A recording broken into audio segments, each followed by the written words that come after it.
So dear students, welcome back to my channel, that is The Educator. Today we are going to start our General English Speaking part 35, in which we are going to continue to discuss about the same topic, that we will discuss about subject verb agreement and their rules. So students, let's start our General English Speaking part 35. So dear students, let's start our General English Speaking part 35. So today we are going to discuss about the same topic, that we will discuss about subject verb agreement in our English language also. Okay, let's start. Subject verb agreement means विषय क्रिया की सहमति या तालमेल या मेलजोल. ठीक है. तो friends, I have already told you about 3 rules regarding this topic in previous classes. You can kindly go and check those classes in my playlist also. Now we are going to start rule number 4, which plays a very important role in our English language when we use subject verb agreement when we speak with another person. So let's see.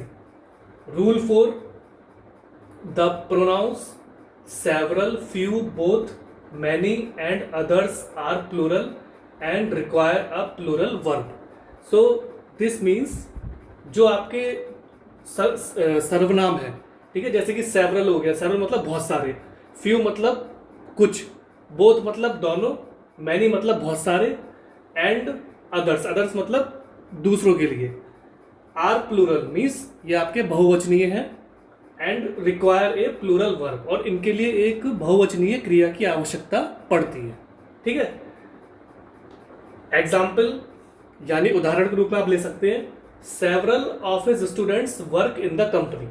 तो several of his students work in the company means उसके कुछ छात्र हैं, ऐसे छात्र हैं जो अभी भी उस कंपनी में कार्य करते हैं, यानी उस कंपनी में काम करते हैं. ठीक है. सेवरल ऑफ हिज स्टूडेंट्स मतलब उसके कुछ छात्रों में से अभी भी कंपनी में कार्य कर रहे हैं. So basically it is a present type sentence and it is basically including this rule for your plurals is included here. Okay, now we will come to another point. Many girls study long hours. Many girls study long hours means बहुत सारी लड़कियां ऐसी हैं जो बहुत देर तक पढ़ाई करती हैं. ठीक है. Many girls study long hours मतलब कुछ लड़कियां हैं जो काफी घंटों तक पढ़ाई को करती हैं. So it is also a present type sentence and in this sentence also many is included here. Here you can see it is mentioned in the definition. Okay, so rule number 4 is completely followed here. ठीक. अब मैं आपको फिर से repeat कर देता हूँ rule 4 को. रूल 4 बेसिकली क्या कहता है? द प्रोनाउंस जो आपके संज्ञा सर्वनाम है, ठीक है, जैसे कि सेवरल, मैंने बताया सेवरल मतलब बहुत सारे, फ्यू मतलब कुछ, बोथ मतलब दोनों, मैनी मतलब बहुत सारे, एंड अदर्स मतलब उन दूसरों के, अदर्स मतलब दूसरों के, आर प्लूरल ये बेसिकली क्या है आपके, ये आपके बहुवचनीय है, and require a plural verb, और इनके लिए एक बहुवचनीय क्रिया की आवश्यकता होती है. ठीक. एग्जाम्पल यानी उदाहरण के तौर पे मैंने बताया several of students work in the company. It is basically present type sentence, and जैसे मैंने बताया कि उनमें से कुछ छात्र ऐसे हैं जो अभी भी उस कंपनी में कार्य कर रहे हैं. तो सेवरल आपका यहाँ पे इंक्लूडेड है, जो मैंने आपको डेफिनेशन में समझाया. ठीक. Many girls study long hours कुछ लड़कियां ऐसी हैं जो काफी घंटों तक पढ़ाई करती हैं. तो ये भी आपका प्रेजेंट टाइप सेंटेंस है, और मैनी भी आपका यहाँ डेफिनेशन में इंक्लूडेड है, जो कि रूल नंबर 4 को फॉलो कर रहा है. ठीक. अब आते हैं हम रूल नंबर 5 पे कि रूल नंबर 5 क्या कहता है. Rule 5, the pronouns some, any, none, all and most may be either singular or plural. Example उदाहरण के रूप में आप ले सकते हैं, some of the pastry was eaten. ठीक है. all of the candidates were present. ठीक है. अब मैं आपको समझाता हूं. जो आपका जो प्रोनाउन है, जो आपके जो सर्वनाम है, जैसे कि सम यानी कुछ, ठीक, any मतलब कुछ भी, कोई भी, none मतलब कुछ भी नहीं, ठीक है, ऑल मतलब सब कुछ, एंड मोस्ट मतलब ज्यादातर, मे बी आइदर सिंगुलर या तो वो आपके सिंगुलर यानी एक वचनीय हो सकते हैं, और प्लूरल या वो बहुवचनीय हो सकते हैं. ठीक है. उदाहरण के रूप में some of the pastry was eaten. So here you can see, ये जो सेंटेंस आपका some of the pastry was written, it is basically a past tense related sentence, क्योंकि इसमें कार्य हो चुका है, तो उनमें से कुछ पेस्ट्रियों को खाया जा चुका है, ठीक है। तो it is basically past tense related sentence. All of the candidates were present, it is also a past tense related sentence. इसमें ये कह रहा है कि जो भी सारे कैंडिडेट्स थे वो वहां पे मौजूद थे, ठीक है। All of the candidates were present, जितने भी सारे आपके कैंडिडेट्स थे जो वहां पे आए थे, प्रतिभागी, वो वहां पर प्रेजेंट थे यानी मौजूद थे।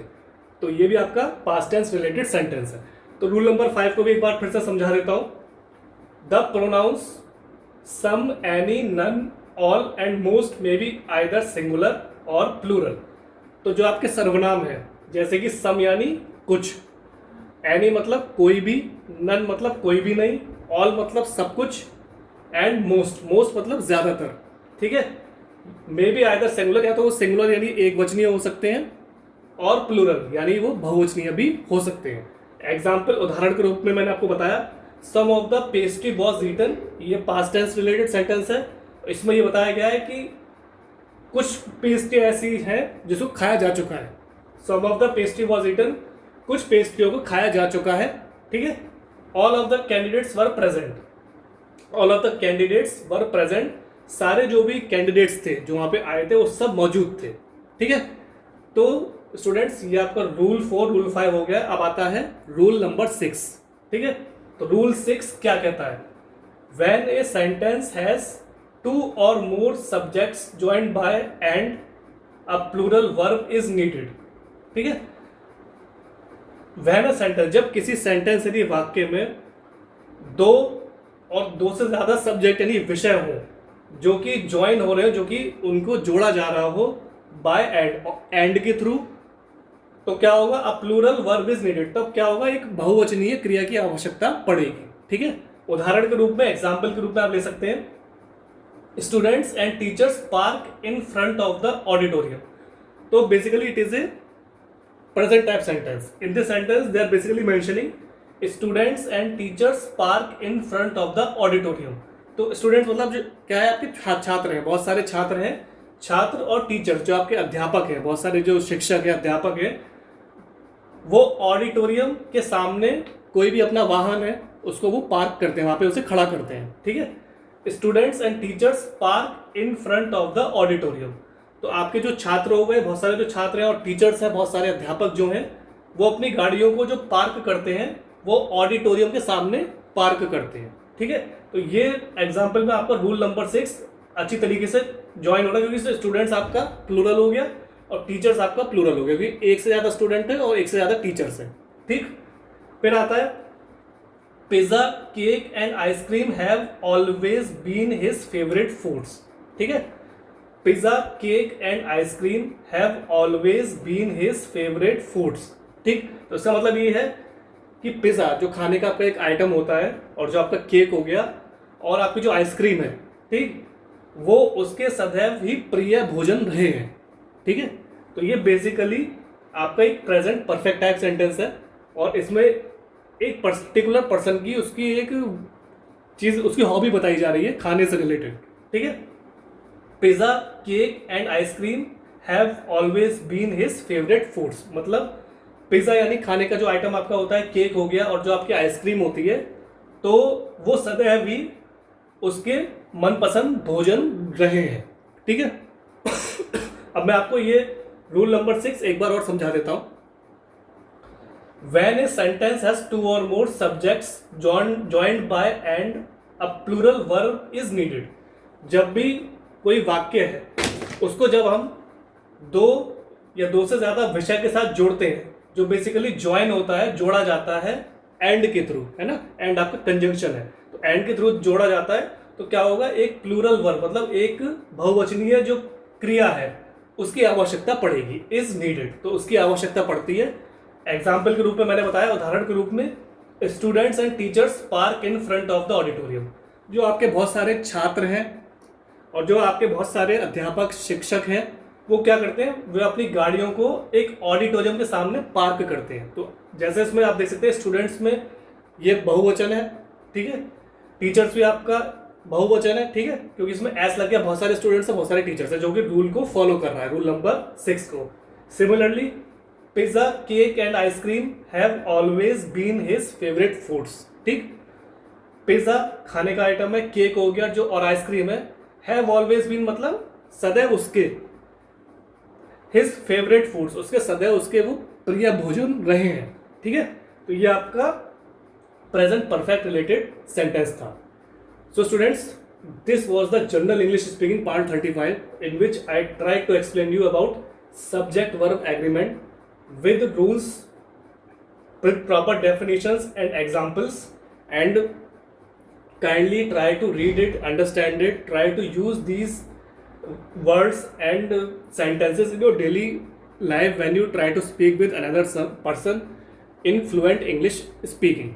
So ultimately what will happen when you will practice these sentences daily and try to rehearse it, your confidence will boost up, your personality will grow, and ultimately you will become a perfect and fluent English speaker in front of another person. So thanks for your valuable and precious time. Have a nice day.